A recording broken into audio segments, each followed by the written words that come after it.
Episode ஸ்டார்ட்டிங்ல ஹோகோரோமா இவங்க கிட்ட பேசிட்டு இருப்பார்ல. அப்ப வந்து எப்படி வந்து நின்சு கிரியேட் ஆச்சு, எப்படி நிஞ்சா கிரீடே வந்து ஃபுல்லா இவர் வந்து கிரியேட் பண்ணான்றத இவங்க 4 பேர்கிட்டயும் எக்ஸ்ப்ளைன் பண்ணிட்டு இருப்பாங்க.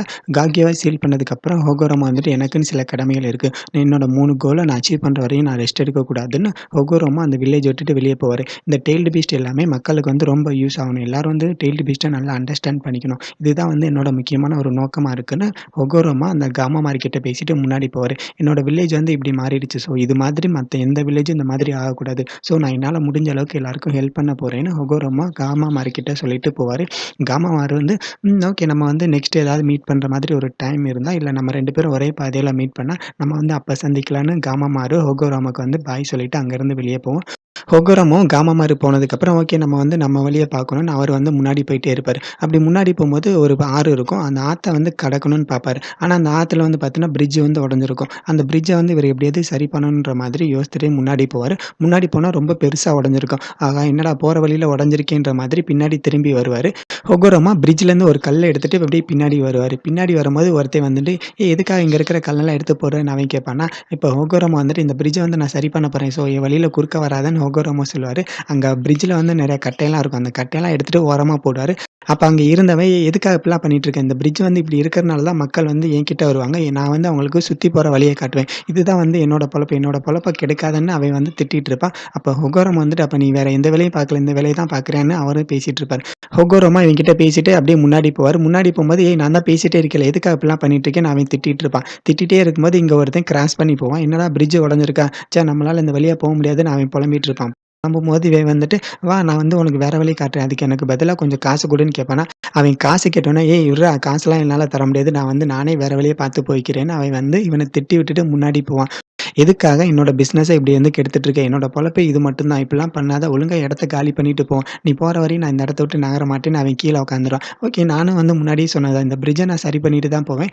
முன்னாடி போவும் அந்த பிரிட்ஜ்ல உட்காந்துருந்தவன் ஹொகோரமாவே பார்ப்பான். என்னன்னு பார்த்தா ஹொகோரமா ஒரு பெரிய மரத்த தூக்கிட்டு வந்து பிரிட்ஜுக்கு நடுவுல போடுவான். "ஏய் என்னடா இது எதுக்குடா இங்க போட்டேன்னு" அவன் திட்டிட்டு இருப்பான். மறுபடியும் அங்க முன்னாடி இருக்க மரம் எல்லாத்தையும் வந்து உடைச்சு உடைச்சு போட்டுட்டு இங்க பிரிட்ஜ் முன்னாடியே போட்டுட்டு இருப்பான். ஆஹா! இப்படியே போனா ஒருத்தனும் வரமாட்டேன்னு அவன் வந்து அந்த மரத்த தூக்க ட்ரை பண்ணுவான். என்ன நம்மளால தூக்க முடியல. இவன் மட்டும் எப்படி இவ்வளோ பெரிய மரத்த தூக்கி போட்டான்னு அவன் கொஞ்சம் கன்ஃப்யூஷன்ல இருப்பான்.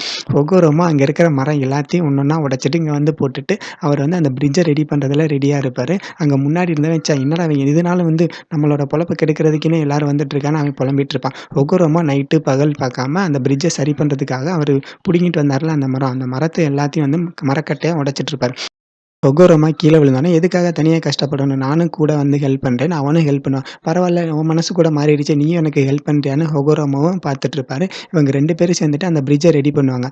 அடுத்த நாள் அவன் வந்துட்டு கட்டையெல்லாம் அடுக்கி வச்சுட்டு இருப்பான். அடுக்கி வச்சுட்டு இருக்கும்போது அந்த கட்டைக்கு மேல ஒரு சின்ன பையன் இவன வம்பிழுத்துட்டு இருப்பான். "டேய் பொடியா ஓடி போய்றா! ஒழுங்கா என்கிட்ட வம்பிழுக்காதன்னு" அவன் வந்து அவன திட்டிட்டு இருப்பான். இவன் வந்து கொஞ்சம் கொஞ்சமா மனசு மாறுறத ஹொகோரமா பார்த்துட்டே இருப்பாரு. இவங்க எல்லாரும் அந்த பிரிட்ஜ ரெடி பண்ணிட்டு இருப்பாங்க. ரெடி பண்ணிட்டு இருக்கும்போது அந்த ஊர்ல இருந்த மக்கள் எல்லாருமே இவங்கள பார்த்துட்டு இருப்பாங்க.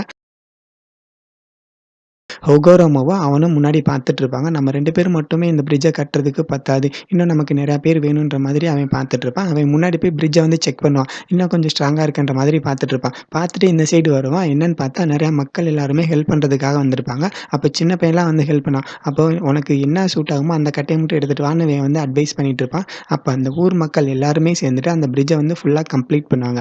கம்ப்ளீட் பண்ணதுக்கப்புறம் அவன் வந்து ரொம்ப ஹாப்பி ஆயிடுவான். ஒகோரோமா கிட்ட வந்துட்டு, "நம்ம வேணா அந்த பிரிட்ஜ உடைச்சிடலாமான்னு?" கேட்பானா. அப்ப வந்துட்டு, "ஏய் என்ன நெனச்சுட்டு இருக்க? எவ்வளோ கஷ்டப்பட்டு பண்ணது தெரியுமா? ஈஸியா உடைச்சிருவேன்னு சொல்லிட்டு இருக்கேன்னு" அவன் வந்து மனசு மாறிடுவான். மனசு மாறுனோனே ஹொகோரமா வந்துட்டு, "பரவால்ல நீ வந்து இருந்தத விட இப்ப கொஞ்சம் மாறிட்ட. இதுதான் வந்து உனக்கான அடையாளம். இதுதான் உனக்கான அடையாளம்னு நான் நெனைக்கிறேன்னு" ஹொகோரமா அவனுக்கு வந்து பாய் சொல்லிட்டு அங்கருந்து போவாரு. எனக்கு வந்து நெறைய வேல இருக்கு. நான் வந்து நெறைய வில்லேஜ் போணுன்ற மாதிரி ஹொகோரமா அந்த இடத்த விட்டு காலி பண்ணிட்டு போவாரு. போகும்போது இவன் பின்னாடியே வந்துட்டு, "உங்கள பார்த்தா எனக்கு வந்து ஒரு மாதிரி ஃபீல் ஆகுது. நானும் உன் கூட ஜாயின் பண்ணிக்கலாமா? நானும் உன் கூட வரேன். இதுக்கு முன்னாடி வந்து எனக்கு எந்த ஒரு பேருமே கிடையாது. நான் ஒரு அடையாளமே இல்லாம தான் இருந்தேன். உங்க கூட வந்தா எனக்கு ஒரு அடையாளம் கிடைக்கும்னு நான் நம்புறேன்னு" இவன் வந்து கூட வருவான். கூட வந்தோனே இவங்க நைட்டு தனியா பேசிட்டு இருப்பாங்க. அப்போ "நீ எங்கேருந்து வரேன்ற" மாதிரி அவன் வந்து கேட்பானா, நான் வந்து ரொம்ப தூரத்துலருந்து வரேன்னு அவரோட இன்ஃபர்மேஷன் எதையுமே சொல்லாம மறைச்சிருவாரு. அப்ப உங்கள பார்த்தா எனக்கு வந்து ஒரு மாதிரி ஃபீல் ஆகுது. அப்ப இதுக்கு முன்னாடி நடந்தது எல்லாத்தையும் நீங்க தான் காரணமா? சுனாமி வந்தது, இங்க நிலநடுக்கம் வந்தது எல்லாத்துக்கும் நீங்க தான் காரணமான்னு அவன் கேட்டுட்டு இருப்பான். அதெல்லாம் ஒண்ணும் இல்ல. நீ என் கிட்ட வான்னு கைய குடுப்பாரு. கிட்ட வான்னு கைய குடுப்பாரு. கைய குடுத்தோனே அவரு வந்து கண்ண மூடிட்டு ஏதோ பண்ணுவாரு. இப்ப நீங்க என்ன பண்ணீங்க? என்னால வந்து நெறையா எனர்ஜி இருக்கிற மாதிரி ஃபீல் ஆகுதுன்னு அவன் வந்து சொல்லுவானா, நான் வந்து உனக்கு குடுத்தது சக்கரா. இந்த சக்கரா வச்சுட்டு நீ எதுனாலும் பண்ணலாம். உன்னோட மனசு வந்து பார்த்தோன்னா, இப்ப இருந்தத விட இப்ப நல்லாருக்கும்னு நான் நம்புறேன்னு ஹொகோரமா சொல்றாரு. நான் திருடை மாதிரி இருந்தேன். ஆனா இப்போ என்னோட மனசு ஃபுல்லா மாறிடுச்சு. என்ன வந்து நீங்க உங்களோட அப்ரென்டிஸா சேர்த்துக்க முடியுமான்னு அவன் வந்து கீழ விழுவான். கீழ விழுந்தோனே என்னோட பேர் வந்து பார்த்தீங்கன்னா ஃபுட்டாமி. ஃபுட்டாமி வந்துட்டு மாஸ்டர் ஹொகோரமா என்ன வந்து உங்களோட அப்ரென்டிஸா சேர்த்துக்கோங்க. நான் வந்து உங்க கூட சேர்ந்து ஒர்க் பண்ணணும்னு நான் நினைக்கிறேன். என்னோட லைஃப்ல நான் இதுக்கு முன்னாடி நான் நெறைய தப்பு பண்ணியிருக்கலாம். என்னோட தப்பெல்லாம் நான் ரியலைஸ் பண்ணிட்டேன். இதுக்கப்புறம் நான் நல்ல விதமா தான் நடந்துக்க போறேன். ப்ளீஸ் என்ன வந்து உங்களோட அசிஸ்டன்ட்டா சேர்த்துக்கோங்கன்னு ஃபுட்டாமி வந்துட்டு ஹொகோரமோட கால்ல விழுவான். அப்ப ஹொகோரமா வந்து நம்மளோட சக்ரா மூலமா இதெல்லாம் நடக்குதா? ஓகே நம்ம இதையே பண்ணலான்னு அவர் வந்து முடிவு பண்ணிருவாரு. ஹொகோரமோக்கு அப்பதான் புரியும். நம்ம வந்து ஒருத்தவங்களுக்கு சக்ரா குடுக்கறது மூலமா, நம்ம வந்து அவங்களோட மனச வந்து ஈஸியா மாத்திர்லான்னு ஹொகோரமோ வந்து அப்பதான் அண்டர்ஸ்டாண்ட் பண்ணிக்கிறாரு. ஓகே நீ வந்து என் கூட வான்னு இவங்க 2 பேரும் போவாங்க.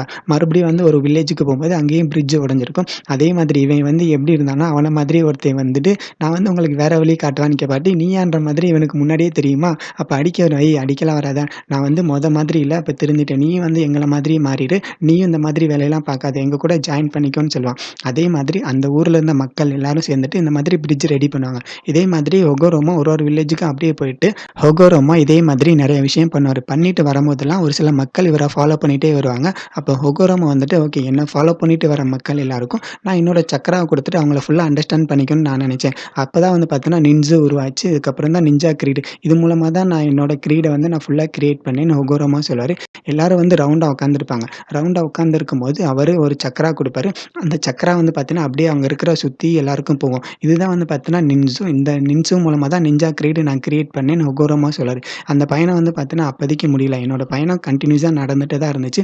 என்ன ஃபாலோ பண்ணிட்டு நெறைய பேர் வந்தாங்க. அது மட்டும் இல்ல, நான் போற இடத்துல எல்லாத்துக்கும் வந்து பார்த்தீங்கன்னா, டெய்ல்டு பீஸ்ட் எங்கெல்லாம் வாழ தகுதியா இருக்கோ, அந்த மாதிரி இடத்துல ஒரு டெய்ல்டு பீஸ்ட்டையும் நான் விட்டுட்டேன்னு ஹொகோரோமா சொல்லுவாரு. கொஞ்ச நாளுக்கு அப்புறம் என்னோட பீப்பிள்ஸ்லாம் வந்து பார்த்தீங்கன்னா, நெறைய பேர் ஃபுல்லா ட்ரெய்னிங் ஆயிட்டாங்க. ட்ரெய்னிங் ஆனதுக்கப்புறம் அவங்கவங்க வில்லேஜ பார்த்துட்டு அவங்க எல்லாரும் அவங்களுக்கு தேவையான ஆட்களுக்கு ட்ரெய்னிங் குடுக்குறதுக்காக அப்படியே போயிட்டாங்க. ஹொகோரோமா அதுக்கப்புறம் டெய்ல்டு பீஸ்ட் கூட பேசிட்டு இருப்பாரு. அப்போ 9 டெய்ல்டு பீஸ்ட்டும் முன்னாடி வரும். முன்னாடி வரும்போது எனக்கு வேற ரொம்ப வயசாயிட்டே போகுது. என்னால ஒரு எவ்வளோ நாளைக்கு இங்க இருக்க முடியும்னு தெரியல. இங்க எல்லாரும் வந்து பார்த்தீங்கன்னா, எவ்வளோ தூரம் தனியா இருந்தாலும் எப்பயுமே நீங்க ஒண்ணா தான் இருக்கணும். நீங்க ஒண்ணா இருக்கணும்னு தான் நான் ஆசைப்படுறேன். நீங்க எல்லாரும் என் கூட இருந்தப்போ நீங்க நல்ல வழியில தான் இருந்தீங்க. நான் போனதுக்கப்புறம் நீங்க எப்படி இருப்பீங்கன்னு எனக்கு தெரியல. நீங்க எல்லாரும் எப்படி பிரிஞ்சிருந்தாலும் எப்பயாவது ஒரு நாள் நீங்க எல்லாரும் ஒரு நாள் மீட் பண்ணுவீங்க. அத மட்டும் மறந்துறாதீங்க. யார்கிட்ட போனாலும் நீங்க நீங்களாவே இருங்கன்னு ஹொகோரோமோ டெய்ல்டு பீஸ்ட் கிட்ட பேசுவாரு. அப்போ குராமா வந்து பார்த்தீங்கன்னா, பயங்கரமா அழுக ஆரம்பிச்சுரும். நான் போனதுக்கப்புறம் டெய்ல்டு பீஸ்ட்ட பிடிக்கிறதுக்காக நெறைய பேர் வந்தாங்க.